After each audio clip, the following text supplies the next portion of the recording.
तो सब समय के सलामा, समय के नमस्कारा, ये वो अर्जन वो धन शक्ति से वो समान नहीं आ। कोई अर्जन वीर हो जॾहिं गाड़ी धनक हू खणंदो हो त ज़र ज़मीना हिली वेंदियूं।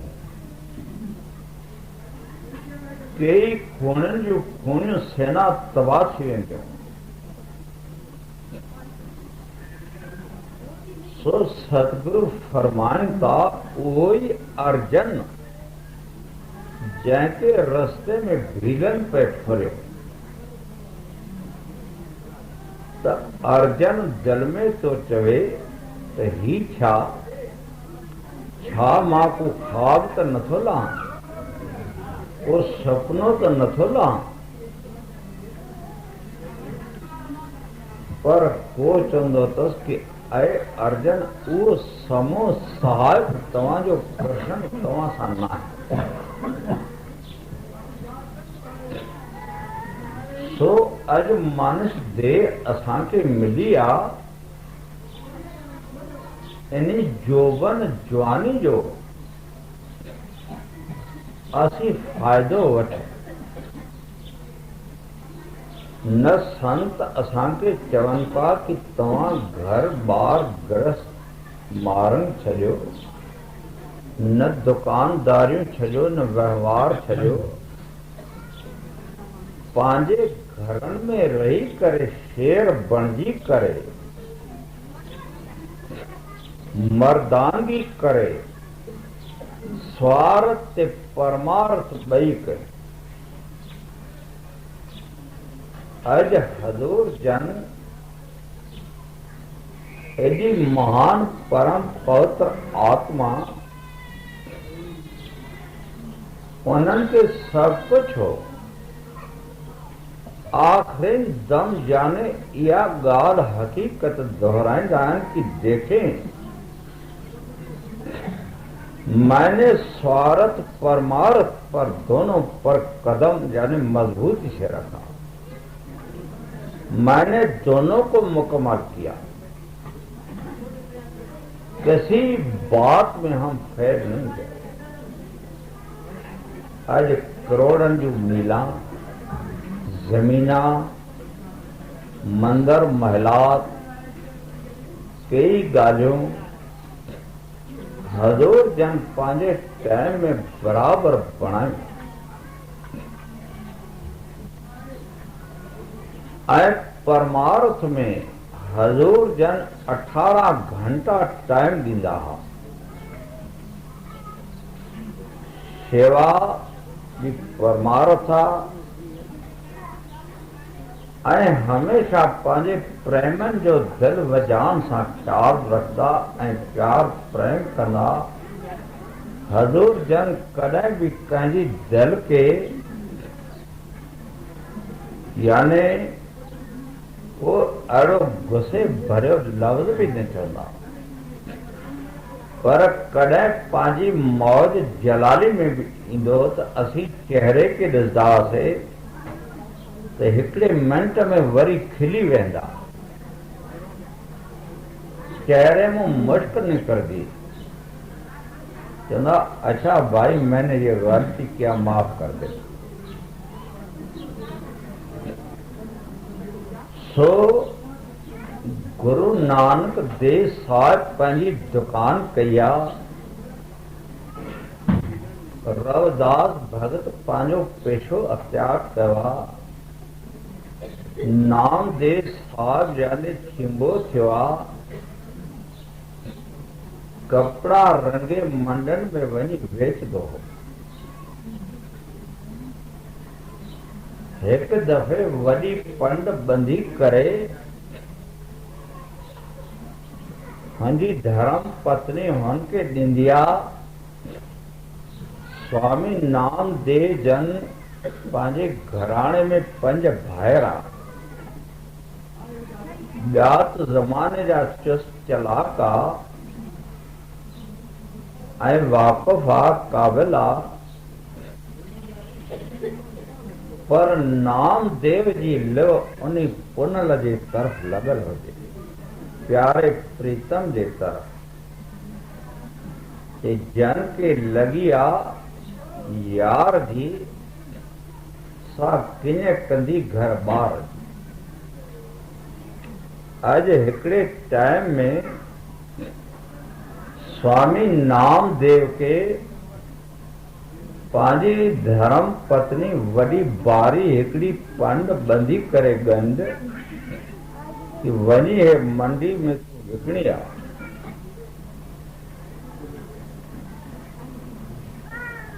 सो नामदेव साहब घरों निकर दो आ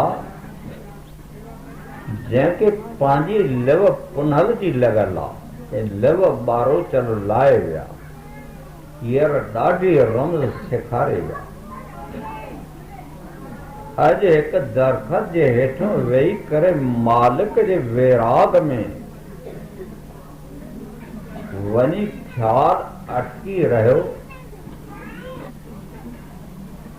वनी प्यार प्रेम में नामदेव को वे कपड़ा निवणी यानी भली विया विसरी विया। पर जॾहिं पंहिंजे ख्याल में आया अज उहा गंढ खणी करे मंडी में वेंदा आहिनि पर एतिरे में मंडी त ख़त्म थी चुकी। तॾहिं उहा वापसि गंढ खणी करे घर ईंदा आहिनि। अचे स्त्री खे चवंदा आहिनि कि अॼु मंडी ख़त्म थी वई इन करे कपड़ा विकामी न सघिया मां वापसि खणी करे आहियां। त स्त्री अंजी गुस्से में भरजी करे छो त संत जॾहिं प्रगट थियनि था 12 रूप काल जा संतन सां कठो थी रहनि था गॾु थी रहनि था। काल जो गहरो सख्त यानी संतन ते पहिरो आहे। ईअं न कि संतन के काल छॾे थो। हज़ूर जन चवंदा कि अॼु अंग्रेज़नि जो समो ज़मानो आहे जो असीं सुखालो सत्संग त करे सघूं था पर उहे ज़माना बि हा जो संत यानी ॻाल्हाए बि न सघंदा। तव्हां कबीर साहिब जा इतास पढ़ो गुरु नानक देव जा पढ़ो 10 पातशाहनि जा पढ़ो तो दुनिया कंहिंखे आराम जी निंड करण बि न ॾिनी आहे। सो तॾहिं बि प्रेमी उहे संत जन पंहिंजे मालिक जे सहारे आसरे बराबर पंहिंजे अक़ीदे भरवसे खे रखी करे दुनिया सां मोह ॾींदा आया। कॾहिं बि हुननि मोह न मोड़ियो। कॾहिं बि मालिक ॾोंहुं उन्हनि दिलि न टोड़ी। ये सूर सख्तियूं साल कंदे मोब महिमानियूं मुटियूं। अॼु सूरनि के ॾुखनि के ही सवाब सम्झी करे याने पे सहारो कयो आहे। अॼु नामदेव जी एतिरे नामदेव के चवंदे आहे कि तूं नालायक आहे तूं पागल आहे। क्रोध में अची मन फेरबो आहे वो इंसान को क्रोध में कई ॻाल्हियूं निकिरंदियूं आहिनि जो पंहिंजी ॻाल्हियुनि खे बि उहो संभाले न सघंदो आहे। सो चवंदा तुंहिंजा 4 भाइर त कपिड़ा विकिणी करे चङो ई नफ़ो वठी आया पर तुंहिंजे लाइ छा मंडी बंदि थी वई हुई? क्रोध में अची करे चवंदा तूं कूड़ तो ॻाल्हाए, तूं मंडी में वियो ई महल सिर न आहे, बेमहलो वियो आहियां, बेटैमो वियो आहियां, तुंहिंजी रोटी बंदि आहे, पाणी बंदि आहे, तोखे हिकिड़ी कोठी में विझी मां कुल्फ ॾेई बंदि करे थी छॾियां, ॾिसां तुंहिंजो मालिक केरु आहे। पर अॼु स्वामी नामदेव जे अंदर में आनंद आहे, बदले जी भावना न आहे, ये प्रभु का बाणा मीठा लागे। सुभाणे ते एतिरी उनके चवंदी आहे त ही कपिड़ा हाणे साजरे खणी करे तूं वञ, मंडी खुलियल आहे, मंडी जे टाइम तूं पहुची वेंदे। अॼु नामदेव साहिब उहे कपिड़ा खणी जॾहिं घरों निकितो आहे, वाणी में आयल आहे त संसारिया भगता कॾहिं न जोड़ मेल, ऐं शिया में दा कहिड़ा मेला ओ चरण झंग त ओ चरण बेला, शिया मिया दा कहिड़ा मेला। अॼु नामदेव साहिब वरी जंगल में अची कपिड़ो कपिड़ो करे पहाड़ी इलाइक़ो हुजे, यानी सब तफ़सील सां कपिड़ा यानी उते पत्थरनि पहाड़नि जे मथां विझी करे घर मोटी ईंदो आहे, पर मंडी में कोन वियो। हाणे ॻाल्हि लिकी छपी त न रही, कंहिं अची करे मुंहिंजे एसरी खे चयो त नामदेव मंडी में बिल्कुलु असां न ॾिठोसीं, कन पई ॾे त वियो सही या गुम थियो, वियो ई कोन।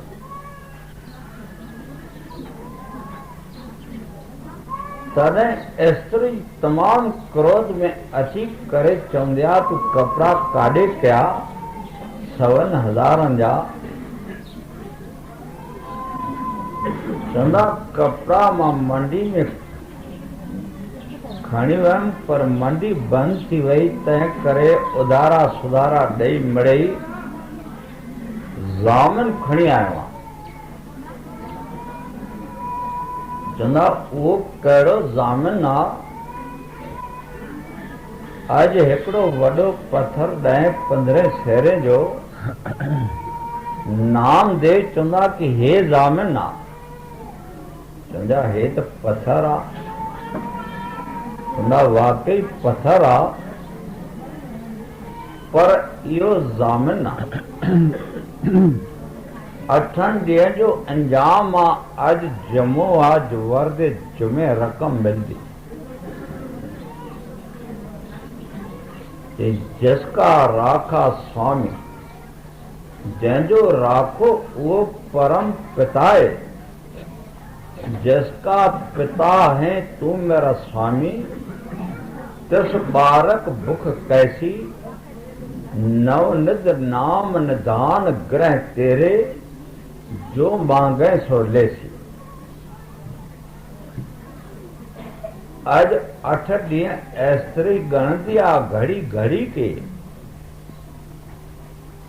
तव्हां ॾिसे त अॼु 8हों ॾींहुं पूरो आहे, 12 लॻनि था।